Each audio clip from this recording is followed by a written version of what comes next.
இங்கே ஒரு பக்கம் கர்ணாக்கு வந்துட்டு டேபிள் மேலே உட்கார வச்சு சாப்பாடு போடுறத பார்த்தா கிருபாகரனும் திவாகரும் செம்ம கடுப்பாயிடுறாங்க. சாப்பிட்டு போங்க மாமான்னு சொல்லிட்டு அவங்க கெஞ்சிட்டு இருக்கிறத பார்த்துட்டு கடுப்பாகி கிருபாகரனே வந்துட்டு அவங்கக்கிட்ட சொல்கிறாங்க, இங்கே பாரு பொம்பளைங்கெல்லாம் இதெல்லாம் செய்யணும், இதெல்லாம் செய்யக்கூடாதுன்னு ஒரு வரமுறை இருக்குது, அதுக்கேற்ற மாதிரி நடந்துக்கிட்டா தான் இந்த வீட்டில் நீ மருமகளாக இருக்க முடியும்னு சொல்கிறாங்க. அதனால் அவங்க கொஞ்சம் அப்செட் ஆகிடுறாங்க. ஜெயந்தி வந்து நான் படுற கஷ்டத்தை இந்த வீட்டில் வந்து என் தங்கச்சி படக்கூடாது, இதுக்கு ஒரே வழி தான் இருக்குதுன்னு சொல்லிட்டு ஏதோ ஒரு பிளான் பண்ணி ஒரு லெட்டர் எழுதுகிறாங்க. அதை எடுத்துகிட்டு போகிறதுக்காக இப்படி போகிறாங்க. மறைச்சி வைக்க பார்க்கும்போது கரெக்டாக திவாகர் வந்து என்ன ஏதுன்னு பார்த்து கண்டுபிடிக்கிறாரு.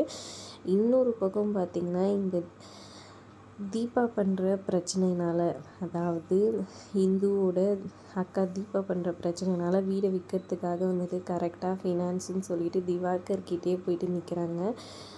இந்து கீழவே நிற்க தீபா போயிட்டு மேலே போய் பேசுகிறாங்க. சரி ஓகே, உனக்கு வந்து 20 லட்சம் தானே வேணும், அதை நான் கொடுக்குறேன், ஆனால் வந்துட்டு நான் கொடுக்குற டாக்குமெண்ட்டில் நீ சைன் பண்ணி கொடுக்கணுன்ற மாதிரி டாக்குமெண்ட்டில் சைன் வாங்கிக்கிறாரு. இந்துவோட அக்கா தான் தீபான்றது தெரிஞ்சு வாங்குறாரா இல்லை வேறு எதுனா பிளானிங் கூட திவாகர் வாங்குறாரா? இதனால் இந்துவோட வாழ்க்கையில் நடக்க போகிற மாற்றம் என்ன? ஒருவேளை திவாகர் பிளான் பண்ணி இந்துவை வந்துட்டு இங்கே அவங்க பொண்டாட்டியோட தங்கச்சி கூட கல்யாணம் பண்ணி வைக்கக்கூடாது, அவனுக்கு இந்த மாதிரி பொண்ணுங்க தான் லைக்குன்னு நினச்சி கல்யாணம் பண்ணி வைக்கிறதுக்காக பிளான் பண்ணி இப்படி ஒரு டாக்குமெண்ட்டில் அவங்க கையில் சைன் வாங்கிக்கிறாரா?